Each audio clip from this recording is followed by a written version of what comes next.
Have you ever wondered what games you should keep or you should lose? Find out here at Purge Reviews. I first reviewed Res Publica about 10 years ago, and I wasn't very favorable on it, and I'm still not all these years later. It has been re-released, so it must be very, very popular, but isn't something that really appealed to me. It always reminded me of half of Settlers of Catan. It just reminded me of that trading phase, and I'm not a big fan of trading. It just doesn't work for what I want to accomplish in the board game. It's too much tension and too much, I don't know, like favorites or whatever. It just doesn't really play for me. But in this one, it's almost like Go Fish. You're going to be looking for cards and trying to match them up and stuff. And I just felt like this was part of a game. I felt like it was a mechanism that worked better in a different game, and it did, called Catan. And it doesn't really work here as half a game, or as a full game. It felt like half a game. It just never really clicked for me in what we were trying to experience with it. This is a game that I just felt like was meshed together. I didn't have any kind of... the theme didn't really do anything for me. I know it's been re-released with a space theme, but it's a very bizarre take. Once again, I felt like this would be fun in a game, but not the game. And for that, it's going to be a Purge for us. Here's Res Publica. It's a Queen's game by Rainer Knizia. It's in a kind of a small box. It's very thick. But as you can tell when I open it up, it's much bigger than it needs to be. Here's the rulebook. It actually comes with 4 rulebooks. The other 3 in different languages underneath. This is the English version, which we'll take a look at in a minute. Really, you're just getting 3 decks of cards in here, so I don't know why the box had to be so big. These are going to be your standard Queen card games that are pretty nice. You can see they have, these are going to be the city cards, the library, the town. Pretty artwork on it. What's going to matter is the numbers at the top. And the words each come in 4 different languages. You're going to have these, which will be the main cards that you'll be playing with in the game. Generic artwork, nothing to look good. Although the cards feel good, real good Queen cards, as they normally do. And then these will be the civilization cards, the Vikings and the Langobards, and you'll be trading these as the game goes on. Feel really good in the hand. The artwork is rather generic, but it is what it is, and that's what you get. The box is okay. You know, nothing, no insert that's nice. You didn't really get that back then, but it's okay. Here is the rulebook for Res Publica. It's got a picture of all the components at the top, and here's how you set the game up. Then you're going to open it up like this, and I really do like Queen rulebooks quite a bit. The object of the game, you have to play in the game, and then they color code it for all the rules that you're going to have here. So this is the trading, and then how you display the cards and end of a player's turn. The Queen rulebooks are top of the line to me. Game ending and scoring, and then if you want to play the classic version, there it is. And then an overview of the summary. Found the rulebook to be very good. It's all color-coded. Pictures are included. It's full color. Excellent, as always. So these cards are going to be set out. You're going to have your stack of churches. You're going to have your stack of libraries. The settlements are all worth 3, so you're going to set that stack aside. And then these are going to be the town cards. Just kind of know if you're the first one to get one, you're going to get 9. Next one's 8, and so far, and the last one will be worth 4. So it behooves you to go a little bit quicker. The civilization cards will just be shuffled up, and these can be set aside.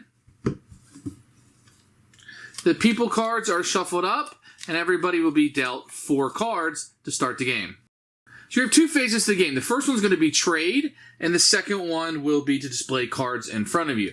Very easy. So if you have your hand of cards, you can offer something up for trade. So I might say, I have a Hun card, or I could say 2 Huns, and somebody at the table can make a response, and let's say they're like, okay, I will offer you 1 monk. You either take the deal or you don't. If you take the deal, you exchange the cards and you move on to the second phase. If you decline it, then you go on to the second phase. So 1 shot. And this game's more about building up information as you go through. So, you know, there'll be many rounds where you don't make deals. You're just trying to get information what people might have. Somebody might say, I'll trade you a Hun for a Hun. Well, that gives you a little bit of information. Nobody would actually take that trade, but it gives you information about what people may have, and that's the gist of the game. So, just to be clear, you can do one of 2 things. You can request a card, I need 2 Huns, or you can offer cards. I will offer 2 Huns. And then people around the table will decide what they want to offer, if anything, and then you can try to make a deal with each person, but there's no back and forth. It's a one-shot deal. After the trading, if you have any of these sets, you can put them out. I'm just putting them all out to illustrate it. So if you have 5 of the same type of person, then you get to draw a free civilization card. If you happen to have 5 of the same civilization, you just kind of look at the icons, all the words are at the bottom, then you get to draw a city card, and that's how you can score those points. If you have 2 monks, then you can take one of the 2 church cards, and that will go in your scoring pile. And if you have 2 of the books, you can get the library. The library doesn't score you any victory points, but it allows you to have 4 of these cards, 1 less card than normally would require. So it's kind of an ongoing power that you would have. And you'll do this after the trading phase. At the end of your turn, you draw 1 people card from the deck, and you add it to your hand. You will also draw a civilization card for each settlement you have out. So if you have a settlement that's displayed out, you will also get a civilization card for each one you have out. So if you have 3 of these out, then at the end of the round, you will draw 3 civilization cards. When the civilization deck runs out, everybody will have 1 more turn to go. Then you just add up the number of points, and whoever has the most victory points is the winner of the game. Now, if you want to play the classics, then you would take out the monk cards, you would take out the book cards, the library cards, and you would take out the church cards. You would set those aside out of the game, and you can just play the classics. So these have been added in for this version of the game. You can immediately take those out and play the classic version, although I don't recommend it. Keep these in if possible.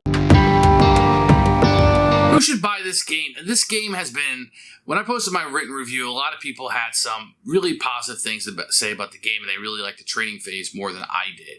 I was kind of negative on the trading phase, and they were like, hey, this is really bringing in people who don't usually play games, and people who like the trading aspect. So if you really like trading in games, there are some unique things going on here with the trading, and I'd probably recommend this game to you. If you're into trading, this will be you, because that's all this game is. For anybody else who kind of shies away from trading, I would probably tell you this isn't the game for you. It's not going to change your mind on the trading aspect, and you'll be stuck with a game that you don't like. So for us, it's definitely going to be a Purge.